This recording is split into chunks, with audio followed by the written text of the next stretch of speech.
እንዴት ናችሁ? ሁሉ ሰላም? እኔ ጋር ሁሉ ሰላም ነው፣ ፈጣሪ ይመስገን። እንዴት አደራችሁ? እንዴት ዋላችሁ? ሁሉ ሰላም? እኔ ጋር ሁሉ ሰላም ነው፣ ፈጣሪ ይመስገን አለሁላችሁ። እ፣ የሆነ ማለት የገረመኝ ነገር አለ። አሁን የኢትዮጵያ ሰው ማለት ነው ሻይ እየጠጣን ነው።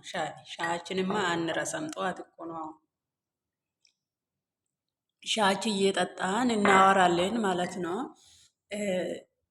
የኢትዮጵያ ሰው ሲጋባ ማለት ነው ምን እንደሚሉ ታውቃላችሁ? አ፣ እናትና አባቱን ትቶ ከሚስቱ ጋር እናትና አባቱን ለቆ ከሚስቱ ጋር ይጣበቃል ነው የሚሉ። እንደዛ ነው የሚሉ የኢትዮጵያ ሰው ከተጋቡ ማለት ነው። እና ሶሻል ሚዲያ ላይ የራሱ እየተዘዋወረ ሰርግ ነበረ ትላንትና ማለት ነው። ከዛ አሰብኩኝ እኔ ምን እንዳሰብኩ ታውቃላችሁ? ራሴን አየሁ።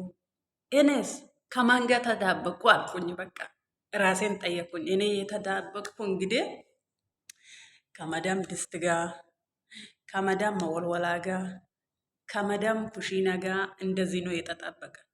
አስባችኋል? ሰው ባልና ሚስት ነው ይጣበቃል። እኛ ደግሞ የመዳም ኩሽና ጋር ከድስት ጋር ምግብ የምንሰራ ልጆች ከድስትና ከመከርተፋ ከሽንኩርት ጋር ተጣበቃችሁ ማለት ነው። ከዛ ጽዳት የሚሰራ ሰው ደግሞ ከመጠረጋና ከመወልወላ ከክሮሪክስ ጋር ይጣበቃል ማለት ነው። ከዲቶል ጋር አስባችኋል? የሰው ልጅ እድል ማለት ነው። ግን አንድ የሚያደርገን አንድ ነገር አለ እናንተ፣ አንድ ነገር አለ። ዛሬ ደልቶ ቢኖርም ተርቦ ተሸግሮ ቢኖርም አንድ የሚያደርገን ሞት ብቻ ነው። አስባችኋል? እዚህ ምድራዊ ህይወት ላይ ብንለያይ ራሱ ማለት ነው አንድ የምታደርገን ሞት ብቻ ነው። ሞት ብቻ ነው። እነሱ የሚገቡ አፈር ውስጥ ነው፣ እኛ የምንገባም አፈር ውስጥ ነው። ያህ ምንድን ነው? አንድ እንሆናለን ማለት ነው። በቃ ምንገባ አንድ አፈር ውስጥ ነው።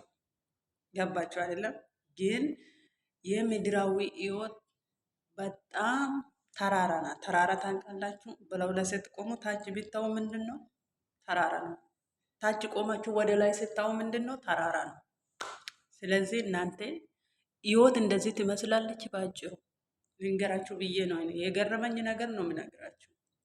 እና ብዙዎቻችሁ መዳም ቤት የሚሰሩ ልጆች ለራሳችሁ በተለይ እድሜያችሁ 30 29 ስትገቡ የራሳችሁን እድሜ ማለት ነው ለራሳችሁ የምትጠይቁ ጥያቄዎች አሉ። እውነቴ ነው የምላችሁ። ለራሳችሁ የምታስቀምጡ ራሳችሁን ቆም ብላችሁ የሚታስቡ ልጆች አሉ። እውነት ለመናገር ማለት ምን ሁኜ ነው በቃ ብዙ ነገር ለራሳችሁ ጥያቄ የምታስቀምጡ ልጆች አሉ። ብዙ ጊዜ ማለት አንደኛ፣ ሁለተኛ ደግሞ እድሜም ሄዳ አልሄዳ አገቦ ወለድኩ አልወለድኩ እራሱ ጉዳይ ነው ብሎ የሚኖር ሰው አለ። እዚህ በስግደት ማለት ነው። የሰው ኩሽና ተመሳሳይ ነገር ይሰለቻል።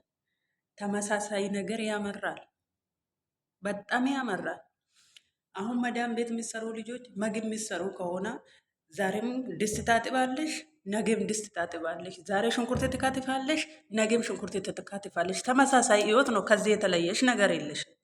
ጽዳቱ ቢሰራ ልጅ ጋር ብንል ዛሬም ትጠርጋለች፣ ነገም ትጠርጋለች፣ ትወለውላለች። መወለወላና መጠርጋ ከእጁ አይወርድም። ይመሻል ይነጋል፣ ይመሻል ይነጋል፣ ይመሻል ይነጋል። አንድ አይነት ህይወት ነው የምትኖረው ያቺ ልጅ። ደጅ አታውቅም። ብትለብሶ ዩኒፎርም ነው፣ ሁለት ሰው የሚያስገባ ዩኒፎርም ትለብሳለች። ምግብ የምትሰራ ልጅም እንደዛ ተመሳሳይ ህይወት ለ3 ዓመት ለ4 ዓመት እንደው ከዛ በላይ የሚኖሩ አሉ። ወደ 10 ዓመት 15 ዓመት የሚኖሩ ሰዎች አጋጥሞኝ ያውቃል። ተመሳሳይ ህይወት በቃ መቀየር የምትችለው የምትለብሰው ልብስ ራሱ መቀየር የምትችለው ምንድን ነው? ከረሩን ብቻ ነው የምትቀይረው። ዛሬ ጥቁር ከለበሰች ነገ ነጭ ዩኒፎርም ልትለብስ ትችላለች። ተነገ ወዲያ ቀይ ዩኒፎርም ልትለብስ ትችላለች። ከዛ በዘለላ ውስጥ ያለው ልትቀይር ትችላለች። ያ ልብስ ግን ከረሩ ይቀየር እንጂ ተመሳሳይ አይነት ነው የምትለብሰው ማለት ነው ያቺ ልጅ። እንግዲህ አስባችኋል? አህምም ወይ ነው እኔ ጥያቄ የሚሆንላችሁ ማለት ነው። ያ መሀል እናንተ ተመሳሳይ ህይወት ኢትዮጵያ ላይ ብትሆን እኮ እንደዚህ አትኖር። እርግጠኛ ነኝ ስንት ሽፎን ጨርሰሻል። እርግጠኛ ነኝ ስንት አበሻ ቀሚስ ለብሰሻል። ኢትዮጵያ ብትሆኚ ማለት ነው። ስለዚህ ኢድማችሁ ጊዜያችሁ በአገባቡ ተጠቀሙ። በአገባቡ ማለት ነው። እና ዩቱብ ሰብስክራይብ አድርጉልኝ፣ ላይክ አድርጉልኝ። ብዙ ነገር የምንጫወት ነገር ይኖራል፣ የምናወራ ነገሮች ይኖራል። የራሴ ግል ህይወትን ላካፍላችሁ ይችላለሁ፣ ይጠቅማችሁ ይችላል። ስለዚህ እናንተ ብዙ ነገር የምንዳሰስ ብዙ ነገር የምናወራ ይሆናል። ባይ ባይ።